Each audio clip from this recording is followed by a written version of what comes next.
This is Kevin Conroy, the voice of Batman. And you're listening to the DCAU Review, hosted by Cal and Liam, streaming at DCAU-review.com and on your favorite podcast app.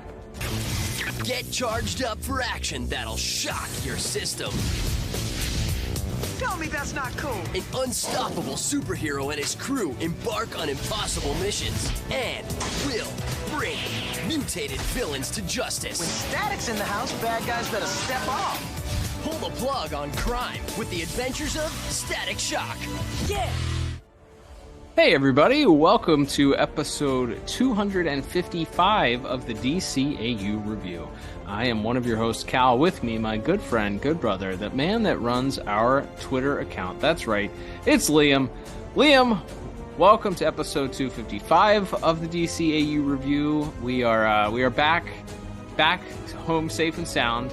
We took a little detour last week for our second annual April Fool's episode that really takes us off course, but we are safe and sound back here in the DCAU-proper for the foreseeable future here, at least, or for the next couple weeks, as we are tackling a remainder of the month will be some Static Shock episodes, as we are once again visiting the sunny skies of Dakota, as we like to refer to them. So let's get into this week, because we have an episode, that's for sure. Emphasis on sunny skies this week, as we will be reviewing the episode Sunspots, and we will of course get into our four main categories. But of course, Cal, I must first hit us with the official IMDb synopsis for this week's episode. I cannot wait. This episode originally aired here in the States on the Kids WB back on March the 2nd, 2002, meaning, Liam, last month we celebrated the 21-year anniversary of this episode's debut. And of course, the official IMDb synopsis is brought to you by The Pod Tower. Head over to youtube.com/The Pod Tower right now. Subscribe to that channel and like all of the videos that are posted on that. Most importantly, our videos, but all the other videos that are posted as well. There's some great content, not only from some other great content creators, including the Watchtower database, and Tim Telk's entire library is up there too. They've got a review of this episode featured there if you want to hear their thoughts on this episode. But to head over to youtube.com/The Pod Tower right now, and you can hear our entire catalog as well. And we would greatly appreciate it if you subscribe and like those videos at youtube.com/The Pod Tower. That's right. So this is the synopsis for Sunspots, which was written by Stan Berkowitz and directed by Dennis Cowan, with music by Richard Wolf and animation by Top Draw Animation. Oh, we'll get to them. And that synopsis reads as such. Sunspots cause Static to lose control of his powers just as Hotstreak returns to school. Now, that might be the best thing the thing that we can compliment the most this week. It's the official IMDb synopsis. It definitely perfectly synopsizes. Is that synopses? Did we determine what the past participle of that is? I don't know. Let us know. A great synopsis at DCAU Review. Teach us grammar, and yes. If you know the correct version of that word to use in that scenario. But yes, I will say, just right off the bat, as we get into our little plot recap here, kind of a meandering episode this week. Like, it's a while before this one really gets going. You know, I felt like I was like, all right, I kept waiting for a villain to show up. The villain doesn't show up until we are 12 minutes into a 22-minute episode. And even when they show up, they are there for about 30 seconds. And the villain really isn't the main thing about this episode. It's really about science, everyone. We learn that sunspots, apparently, I wanted to look this up ahead of time. I don't even know if this is scientifically accurate or not. We'll just go for it for the sake of it. But we learn in this episode, as we kick things off, we have the teacher who resembles Ben Stein, aka the teacher in Ferris Bueller's Day Off. Not only looks like, but sounds like him also. He's there teaching Virgil's science class, and they are talking about about the sunspots that are currently occurring. They catch both Richie and Virgil daydreaming and playing tic-tac-toe, and we get a little bit of exposition as we learn just exactly what is going to set up the plot for the episode, which is because the sunspots affect electricity and magnetism. We learn both of those things. And there is an indeterminate amount of time in which the sunspots can affect these things. So when a sunspot occurs on the sun, there's no set time duration for when this could end. So it's a big mystery. This might look like the inside of a volcano, but it's actually a huge disturbance on the sun's surface called a sunspot. Sunspots can have unpredictable effects on radio waves, TV signals, and even certain electromagnetic devices here on Earth. We're entering a sunspot cycle right now. Can anyone tell me how long it will last? Mr. Foley? Yo, me? Not really. That's absolutely correct. It is? Yes, because no one can say for sure when a sunspot cycle is going to start or stop. And since you all seem so fascinated with this, tonight's homework will be pages 40 through 67. Same old equation. A hot day plus a couple of burgers at lunch plus a really dull lecture equals... Virgil? What's out there? What do we do? We are not doing anything. Oh, come on, Virg. Sorry, but one of us has to stay here and take notes.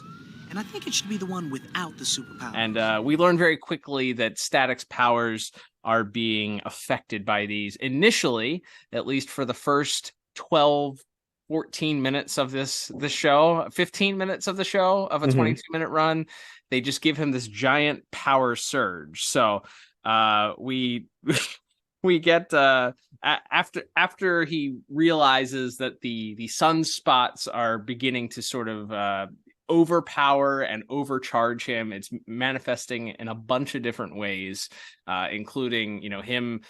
We have a rescue scene that kind of kicks things off and interrupts this opening scene here in the class. They notice that there's a fire down the street from the school. Virgil fakes illness in order to be able to go and transform into Static. And in his attempt to help the heroic firefighters in this moment, he realizes that his powers are a little bit more difficult to control, and that he is quite overpowered as he rips a metal door off of the side of this apartment that's on fire. It goes flying into the air, which causes a whole bunch of mayhem, including some power lines landing on a car. He tries to move the car away from the power lines and ends up launching the car into, as the passenger says in the car, nearly into orbit. And then he's able to catch it, however, and bring it back safe and sound. But he quickly realizes that this is not going to be as easy as he thought. He's a little bit excited about it because he has all this unlimited power, but then realizes that with great power comes great responsibility. What now? Must be the circuit breakers again.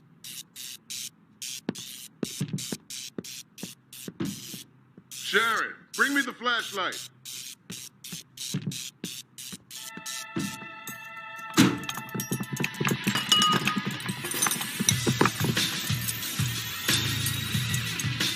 This isn't the circuit breakers. It's me.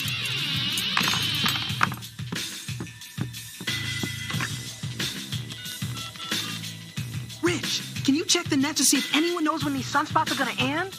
Yeah, sure, but how come you can't do it? No time. What's the matter?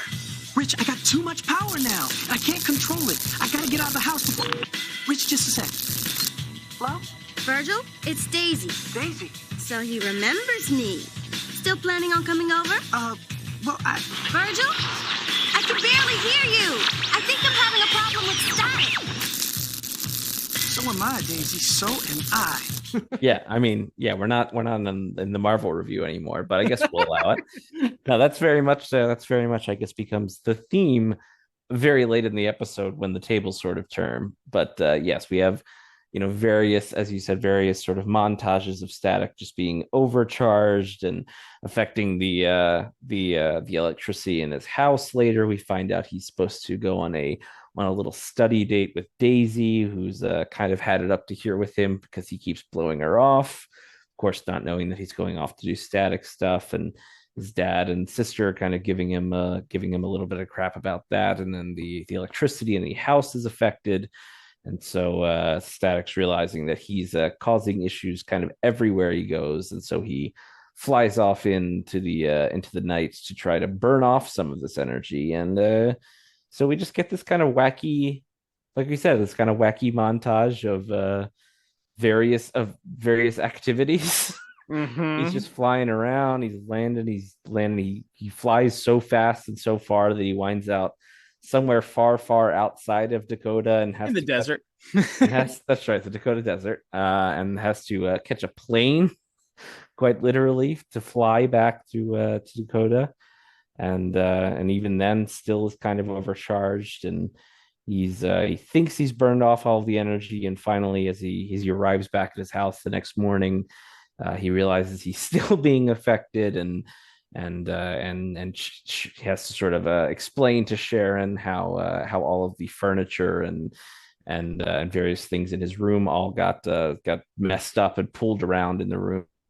Is so powerful and so electromagnetic now that he doesn't even have to actively be using his powers for it to affect the world around him. And so we head back to school, and Virgil tells us that he's burned off all of this excess energy and that he's feeling a lot better. And here we are, like deep into the second act. We get a brief appearance of our villain of the piece as we find out that Hot Streak's just back. I'm okay now, Rich. I just spent 20 minutes in the junkyard burning off my extra electricity. Sure it's all gone? See for yourself. I got it under control. This isn't real. Can't be. I thought he was in jail after all that trouble he caused. They must have paroled him. Let's get started. Come on. Let's get rolling. He's coming this way. Be cool. Easy for you to say. You're the one with the superpowers. Well. Virgil and Richie. Hey. We don't want any trouble, Hot Streak. Neither do I. Oh, real? Yeah. See, I had some real good counseling while I was away. It taught me how to manage my anger. Uh-huh.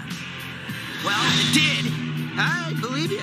Yeah, that's great. Go to the front, pass up your line. Don't get checked by the boss, they know what's up on mine. I'm betting a day, 2 at the most, and he's all the way back to his old self. Yeah, with your powers the way they are, if he gets out of line, you could stop him with your little finger. Let's get started. Come on, let's get rolling. He's just back. He's back in school. Apparently, he was let off on some kind of parole pending this anger management course he apparently attended.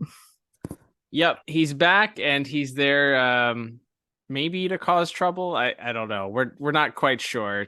Static and Richie go up right away, and they're like, "Hey, don't you be causing any trouble here." And he's like, "Well, I'm not. I took anger management, and I'm okay now." But his eyes get really red, and he sort of threatens them at the same time. So, off screen at some point, Static burned through a bunch of his electricity, he says. And he seems to be okay. But then we didn't talk about the test yet that he took. He's taken a history test. Yeah, that's after the I think the first initial appearance of Hot Streak. So he and Richie head in to take a test, and the powers start activating again, and not only affecting the lights, but also there's papers swirling everywhere, and they have to evacuate his classroom, and people are scared. So Virgil decides he's going to go and try once again to burn off all of this extra energy he has. That's right. So he goes out into the middle of the Dakota Ocean or harbor or wherever. Dakota. Maybe it's a landlocked city. Maybe it's not. We don't know. But he goes out to the harbor or the ocean or the river or the lake or whatever it is, middle of a body of water, and just is out there just shooting electricity in all directions, and feels like he sufficiently drained himself as he did prior to this. And in this moment, He unfortunately realizes on his way back that he may have drained himself a little too much, as now his powers have completely stopped, and he falls into the harbor, and he's there. No explanation how he gets back. That was another thing. We get a cut to commercial break with this realization that he's lost his powers, right? He's lost them. It's gone. And then immediately the next scene is him sitting at a table with Daisy talking about history. You don't have a reaction. You don't have him and Richie discussing how it's going to be a problem. It feels like there was something missing. They cut right to the end portion of the Spider-Man No More to continue using the Marvel metaphor here. Right. We cut right to the point where he's like, yeah, everything's great. I have more time. I'm sleeping better. I'm doing better in school. I'm making time for my friends and Daisy and my family and all that. Like, everything's great. And then here, Chekhov's hot streak returns. To shake somebody down for their lunch money, by the way. That's right. This is the evil he's causing. I mean, of course, that he's a bully, so it's no bueno. But this is what causes Static to go into hero mode. Is now that Hot Streak is attempting to shake down other people at his school for their lunch money. He has to be a hero again, and now thinks it's going to be a problem when it comes time to having to face off against Hot Streak. So I guess he sort of determines that he's going to have to face Hot Streak and calm things down, as we realize somehow this escalates to Hot Streak like causing havoc in the middle of Dakota. Like, he decides he just starts he goes from shaking down a kid for lunch money to staring menacingly at Virgil and Richie to throwing fireballs at the kid he was shaking down, and then a security guard shows up to try to stop him, and then it just escalates to like a citywide rampage. Apparently, it was a very quick escalation, which he's a hothead, so okay, that makes sense. Sure, you can explain that away. One would wonder how he managed to keep his cool long enough to get that pardon or release from jail if he just kind of on a whim decided to start throwing fireballs at a random kid. But hey, sometimes things just have to happen for the episode to happen, I guess. Yep. So it's Static and Richie realizing that they are going to have to address the Hot Streak issue without Static having powers, of course. Static still suits up, and they go back to the what's their lair, the Static gas station of Solitude. The gas I was just making sure I didn't forget what their actual name was. They go back to the gas station, and they find these little static charge things that I guess are. Did we miss the episode? Did we miss the episode these were created in? Did I forget the episode these were created? I feel like they come into the show pretty early on. I feel like it's in one we've covered, but they're not used a lot. These get they change what they do later, because then later when Richie becomes gear, he uses these to tie people up and stuff. Okay. But in this era, they're just like electricity grenades, I guess. Which doesn't make any sense. I mean, I guess the context of the episode of the creation of these would give me the answer for me to remember. But Zap-cap, why does he need these? Yeah, why does he need them? It's like giving the Human Torch a flamethrower, a little bit redundant. Precisely, yes. It's like, what benefit does this give him that he now has the electro grenades if he can just create electricity and shoot it at people? I don't know. But okay, he has the Zap-cap, so they're gonna fake Hot Streak into thinking they're gonna trick him into thinking that he still has his powers. So they stuff a bag. They stuff a sack full of these Zap-caps, carry the sack to where Hot Streak is creating havoc.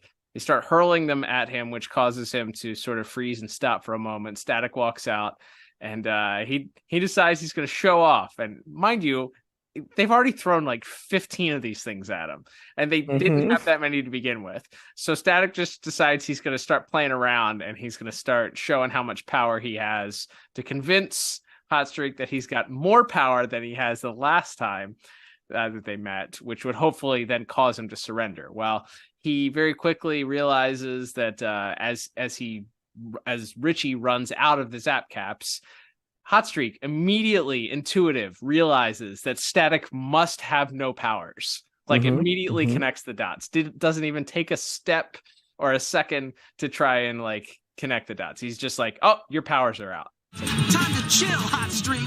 Static. You remember me. Hope you remember what I did to you last time. The good news is, all I want now is for you to calm down and go quiet.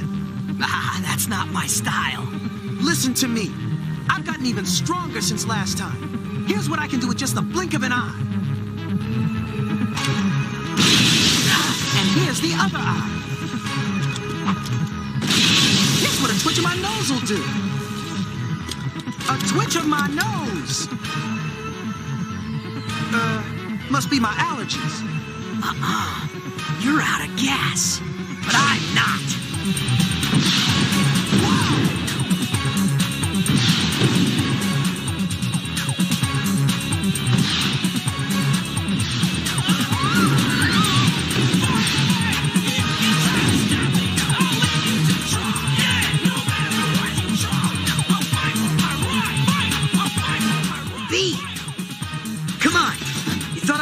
Yet? This is it.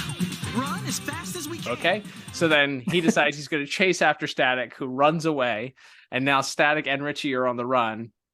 They run up on top of a building to hide, and in the process, Static's broggles, as I've called them, because they look like a bra. Static's broggles fly off his head and land on the ground, tipping Hot Streak off. That he's up on top of the building. So as he's on his way up to kill them, Static realizes that there's a fan sitting on top of the building, and he thinks that that maybe this is it. This could be the conduit that gives him his powers back. And luckily, he's right. He's able to recharge himself using the electricity from the fan. And blast the water tower that's on the roof, which is able to snuff out Hot Streak. And so Static's got his powers back, and all's well that ends well. Except we get a little like postscript where Virgil is back flying around the city and is enjoying his powers. And he's talking to Richie on the little with Shockbox, right? That's the walkie-talkie, and he's talking about how much he loves it and how, even though he liked all the free time he had, he likes being a superhero even more. And then, of course, he remembers that once again, he's left Daisy high and dry. And so we get this kind of like sad boy Arrested Development Charlie Brown walk as he makes it to the study date too late. Daisy's already left. And so he kind of walks away with his shoulder slumped. So that's our price of being a hero, is you don't always get to keep your commitments, I guess. Yeah. What a poor guy. It's not like Daisy's not friends with him anymore, but he disappointed her. So that feels like a letdown at the end. So the moral of our story is that sometimes there is no happy ending for the hero, right? So absolutely. And roll credits. So, let's talk about this. As we already sort of alluded to at the beginning, this plot takes a long time to get going. It feels like to me that they had two separate ideas here. You had him being overpowered, or you have him lose his powers altogether. Both are certainly have been done before in comic book stories. Both can be effective storytelling devices. When the story is correctly told. I don't think that combining the two of them and not really like the ramifications of both of these things happening don't really feel that heavy, important, deep. It doesn't really, it causes him some inconvenience when he's overpowered. Right. And without the powers, you have like the sort of classic trope of, oh no, now he needs to be a hero and he doesn't have the powers. But it's not long enough for it to feel like he gets to use his brain in multiple situations, or has to deal with like a defeat and then overcome the defeat to figure out how he's going to defeat the villain without the powers. He just very quickly realizes, oh, I can get my powers back by doing this. So I don't think this is a very, very good story. It was boring. And that shouldn't, like I said, that shouldn't be the case, because while this is a familiar, both of these things are familiar story tropes. Like I said, the right story can still be told using these two different variables for your character. And I don't think that this is a particularly well written episode. And it just kind of felt lazy at times, which we mentioned at the beginning. Stan Berkowitz was the person who wrote the episode, and Mr. Berkowitz was responsible for a lot of episodes in the DCAU that we have liked, and he has some ones that we didn't like very much. You know, he wrote The Way of All Flesh, Superman the Animated Series, Way of All Flesh. He was a writer on World's Finest Part 3, The Late Mr. Kent. Like these are some really, really, really good episodes that he was responsible for. Disappearing Ink, Lost Soul, like some of these Batman Beyond episodes, Rebirth Part 2, like really, really good. But then he had some ones that, like The Hand of Fate, that we really didn't like. You know, he has Earth Mover from Batman Beyond, another April one that we didn't love. April Moon. So we know that he's capable. That's not even mentioning the stuff he did in Justice League and Justice for All and Blackest Night. You know, a lot of great episodes. So there's definitely a mixed bag here, and it feels like when he's on. He's got some real good stories to tell, but he's definitely got a mixed bag of stuff for our enjoyment, at least for episodes that we've enjoyed. So I think this was a swing and a miss. I don't like this episode at all. Yeah, I think there's some kind of cute moments. Like you said, I think it's just something where the whole is not as good as the sum of its parts, because like you said, there's the very, you know, Spider-Man nature of the trying to do everything, be all things to all people, be the good student, be the good brother and son, and be the good, you know, potential love interest and all this stuff, and kind of fail, and trying to be a superhero and kind of failing at all of it, trying to do all of it, not being able to do any of it. Like that's interesting. Like you said, the tropes of either getting the supercharged powers or getting your powers taken away. Tons of classic stories told with that. So there's 3 or 4 ideas that could be fun in here that just don't really come together when you put them all together, unfortunately. So yeah, I did. I do think maybe my favorite part of the episode is when Sharon barges into his bedroom and his whole room is a mess because of his powers freaking out. And she's like, "What did you do?" And he just goes, "What do you mean?" Which maybe is more of a credit, as we'll talk about in a couple of minutes, to the voice acting. But overall, I ended up giving plot a 3 out of 10 for this week. So just like I said, some interesting ideas, but just did not come together for me. Yeah, I ended up giving it a 2 out of 10. It's just wow. It's just not good. Like the fact that there's as we mentioned, the first 12 minutes of the episode is really just like the setup for him having overpowered powers. There's no villain. There's no action. It's just all this hijinks that happens. Yeah, like there's a part where he almost throws a guy, he's rescuing a guy in a car, and he picks up the car and accidentally flies it really far up into the air. But there's not really a point where it feels like, oh, he's putting people in danger by trying to be static while his powers are so in overdrive mode here. So it doesn't really feel like he's being humbled by this experience or anything. It's just he's flying around and crashing and blowing up stuff in the junkyard. It's just not that. Yeah, it's just not. Doesn't feel very. Just doesn't, like I said, just doesn't come together.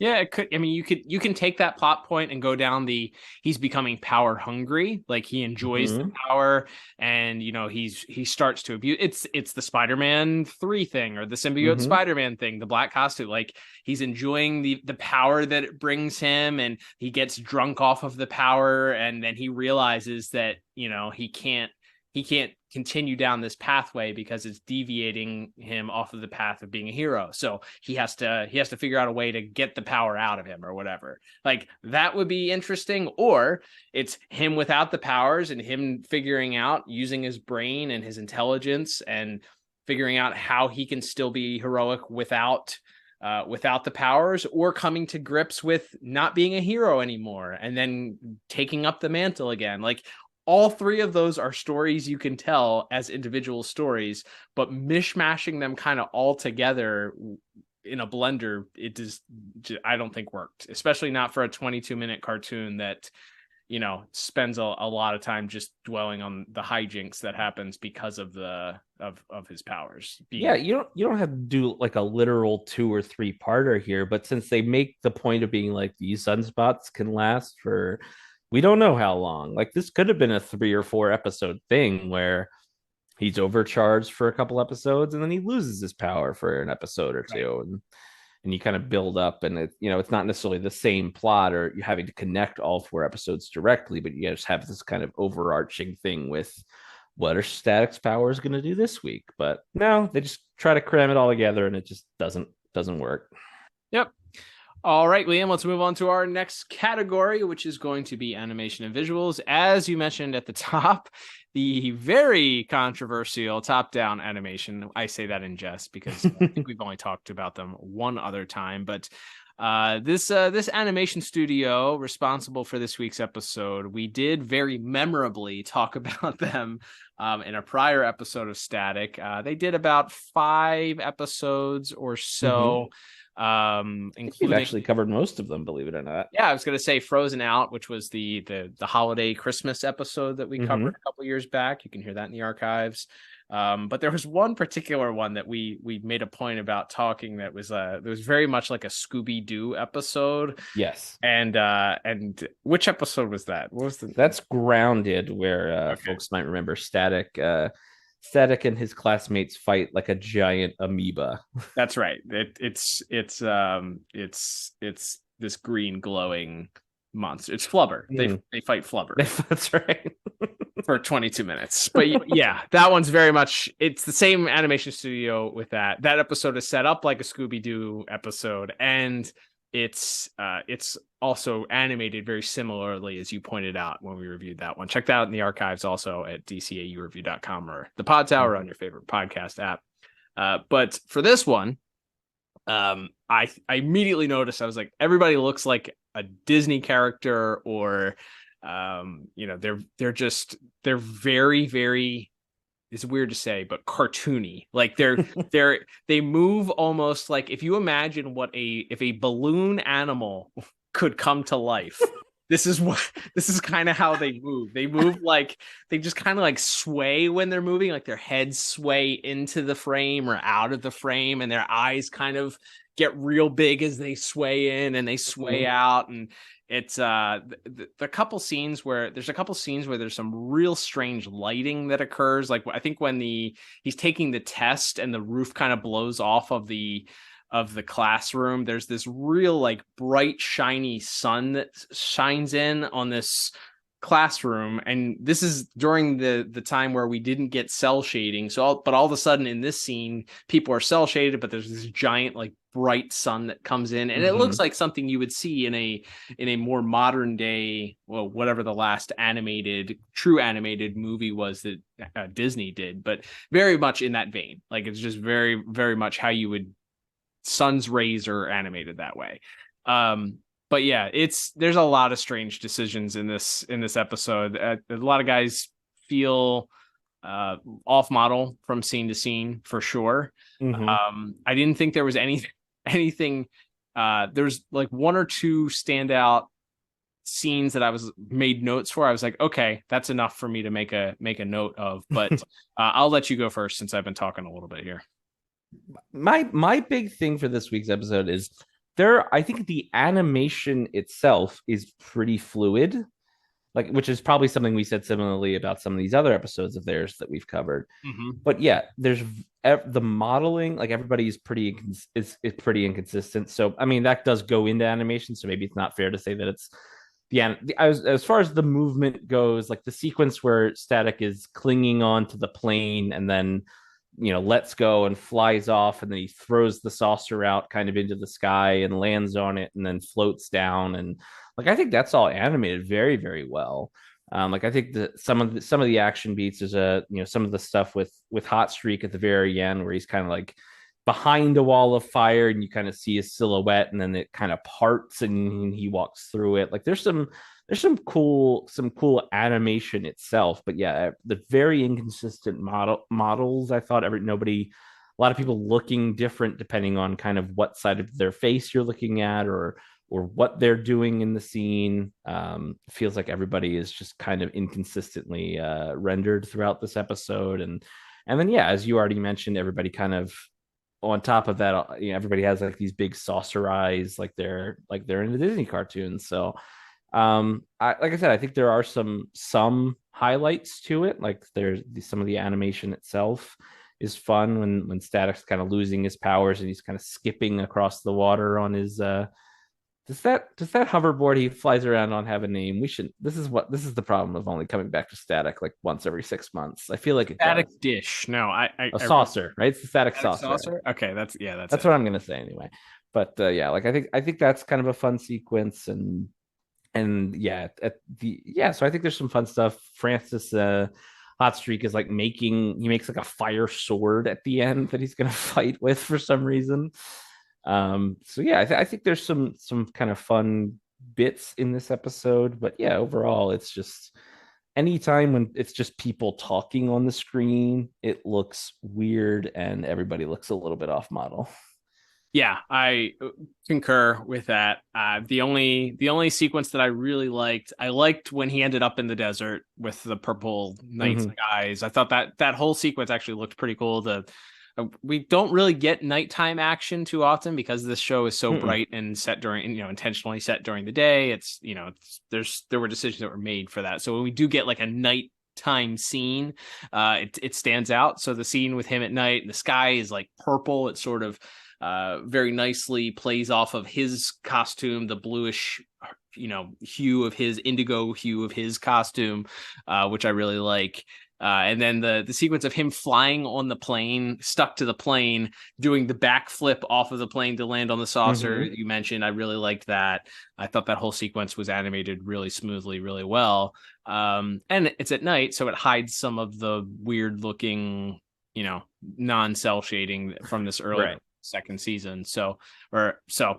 Yeah, that sequence I think was fine. I think I was blown away as always by they reuse the same Static transformation, but every time I see that, it's just such a great piece of animation. Like there's a reason why they did it once and they just go back to it. It's because it was done so perfectly that one time. They're like, we don't need to do this ever again. We'll just reuse the same one over and over again. It's such a beautiful piece, the way that he rotates and the way that he looks and the transformation and the background kind of moving behind him. And and I will say that the transition of that kind of reuse, as you said, animation, it zooms in on his eye, all the electricity right into him like flinging himself out of the alley and crashing right away as he's first sort of discovering that his powers are on the fritz. Very good, very good. I don't know if that's just a cut or like the way they transition out of that sort of stock animation back into the episode, I thought was really, really fun and kind of unique, because then you're used to the big heroic moment, so transitioning it right into a bit more of a comedic moment, I think is you kind of that can be a little bit jaunting, but they managed to thread the needle on that for sure. Yes, and we would be remiss not to mention, checking up on the DCAU wiki has become one of our new favorite things to mention on the show. It's usually a source of comedy, but actually this week they were pretty spot on. They picked up a couple things that we hadn't even done so. So they listed under production inconsistencies. Sometimes they think certain ones, they call it goofs. I don't know. But for the production inconsistencies, they talk about how Static's goggles reappear on his head. So we mentioned the broggles, as I called them, fly off of his head, giving notice to Hot Streak that that's where Richie and he are standing, so that he can go on top of the roof.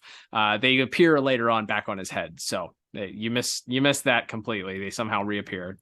Somehow the broggles returned.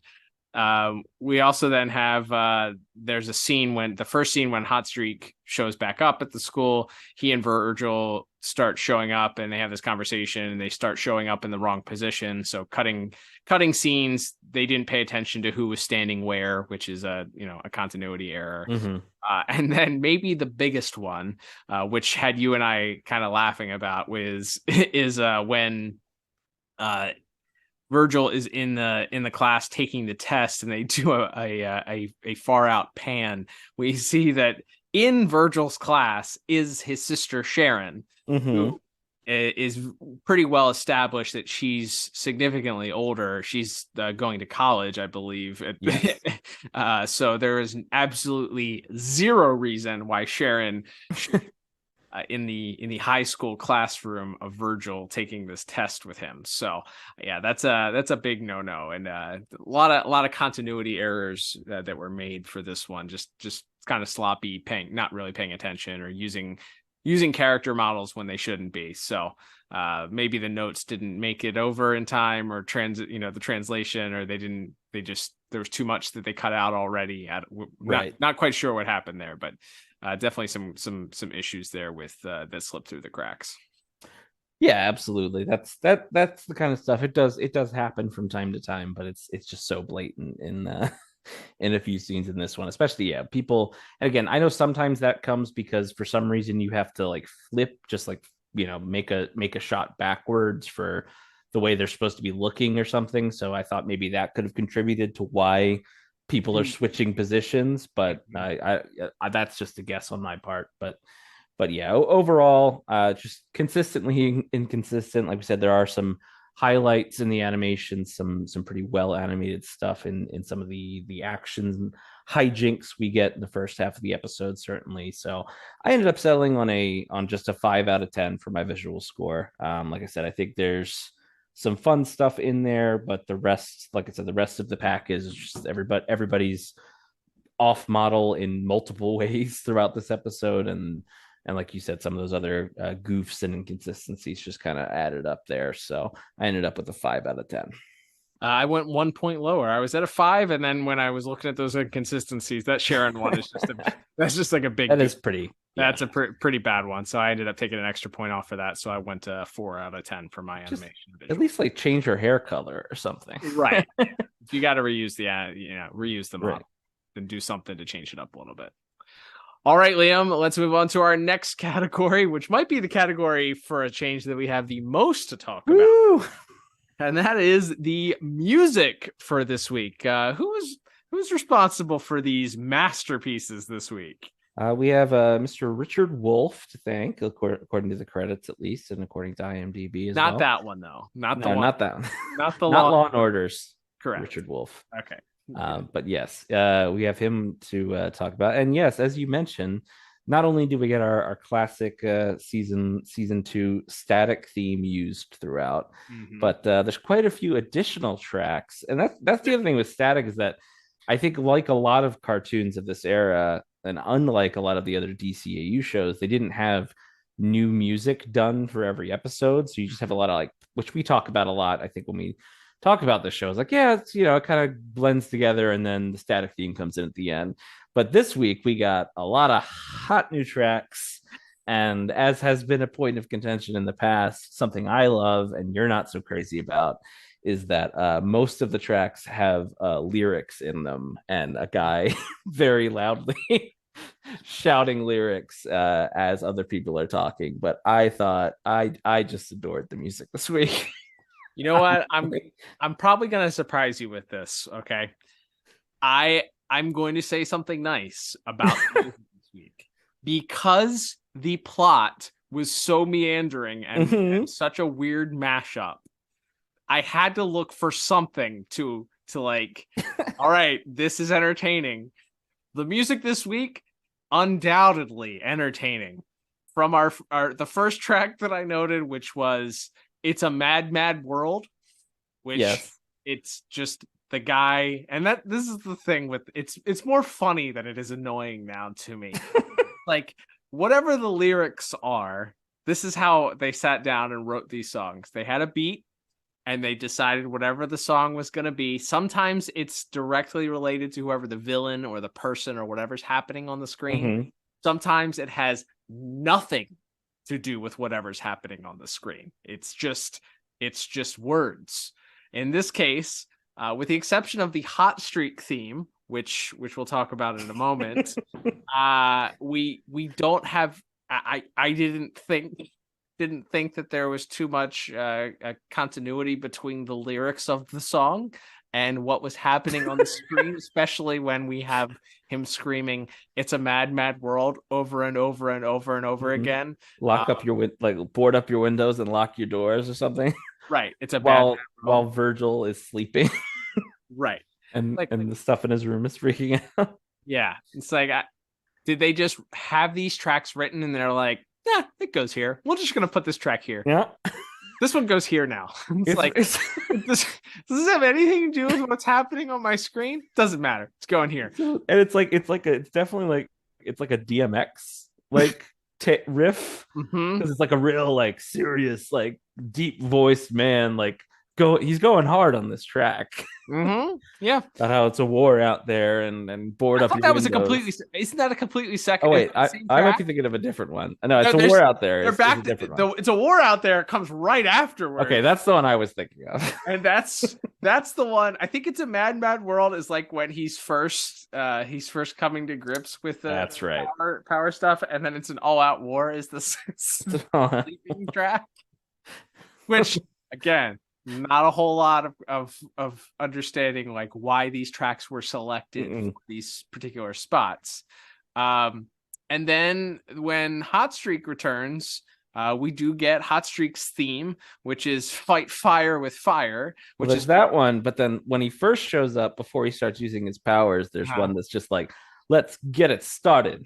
Let's get it rolling." Yeah, over and over again, which I adored. Because that's a tough guy song. That is a tough guy song. There's some immediate tension brought up by that, because what are we getting started here? What's getting rolling? What is it? We don't know, but they're saying it over and over again. And then later on, we get the "Fight Fire with Fire" song, which at least your villain is fire-based powers, so at least that song somewhat makes sense. Because I found it so funny and so out of place for multiple scenes here, I actually found myself enjoying the ridiculousness of it. And as I said, because I had such a low plot score and a below average score for animation, I was looking for anything to get enjoyment out of this week. So I ended up giving music, brace yourself, a 7 out of 10 for this week.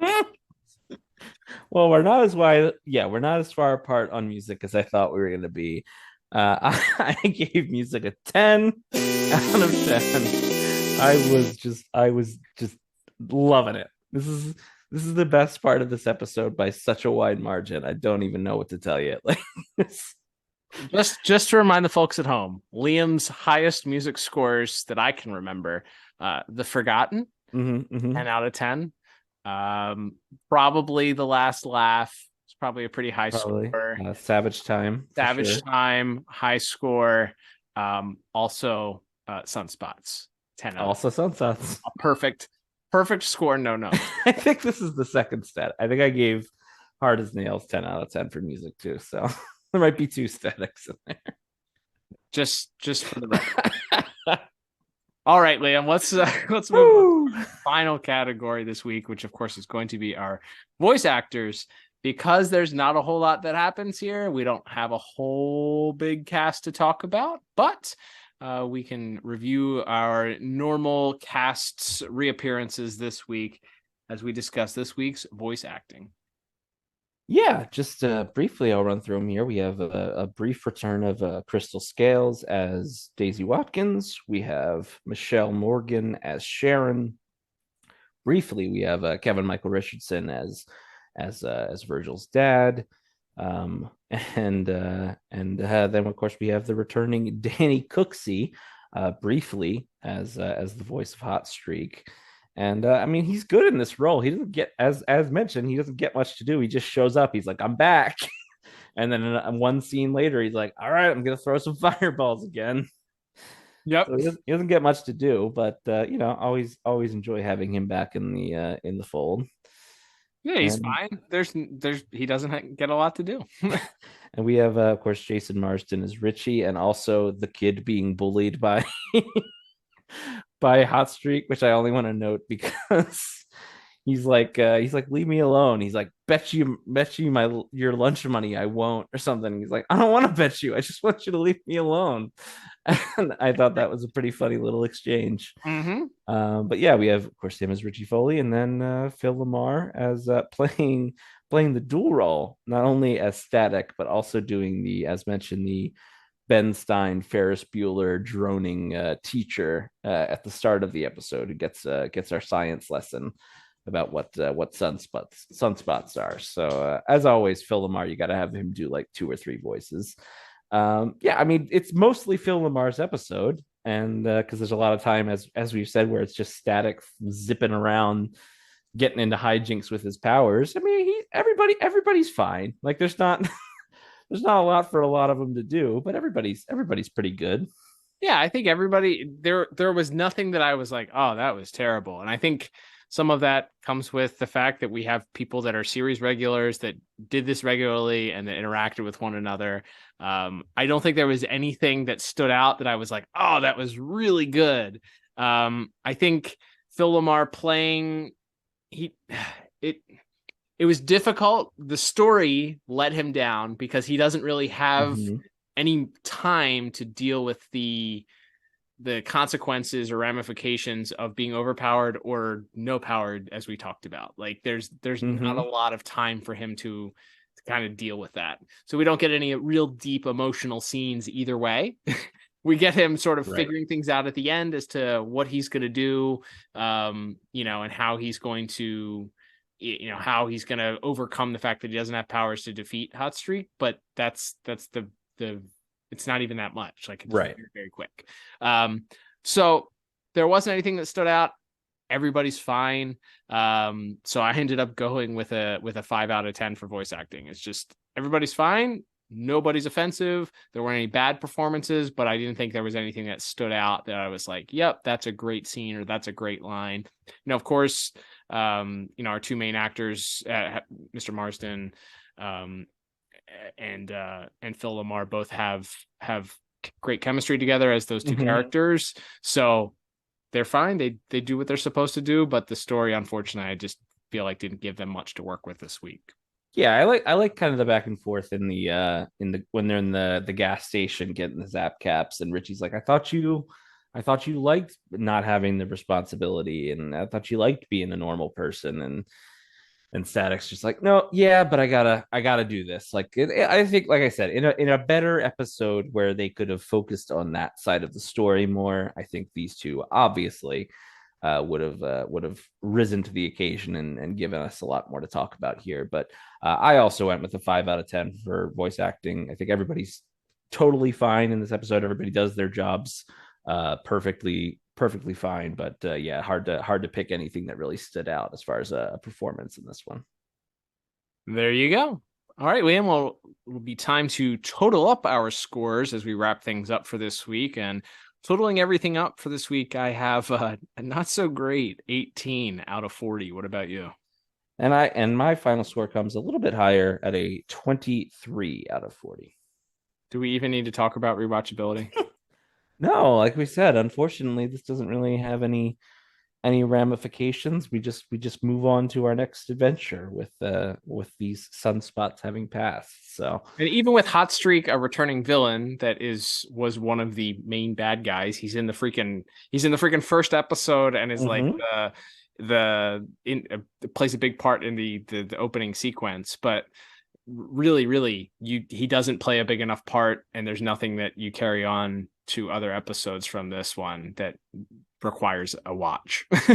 Yeah. There's really just not enough to this. It's a glorified cameo for Hot Streak. I feel pretty like. much. Yeah, they needed somebody for Static to just fight at the end of the episode, so they picked a name out of the hat. Right. Could have been anybody. All right, Liam. Well, that will begin to wrap us up for this week. Thank you, everybody, for tuning in. Don't forget, if you would like to support the podcast, we would greatly appreciate that. And there are, of course, multiple ways that you can do that.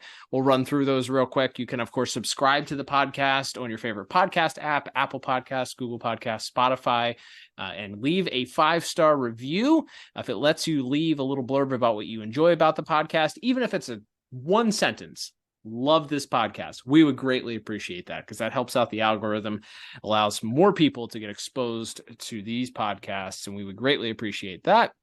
If you listen to us on Spotify, also don't forget, since we are a Spotify hosted podcast, you can, of course, interact with us with Spotify exclusive poll of the week, as well as our question of the week. So check out the show notes for that if you want to, if you're listening to us on Spotify, and let your voice be heard.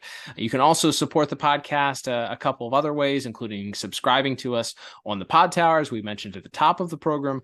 If you want to subscribe to that, like the videos that we post each week, comment on those videos also. We'll usually respond to people. If you leave a comment on a video, if you want to interact with us there, that's a good way to interact with us. Also, we see those and usually respond to those pretty quickly.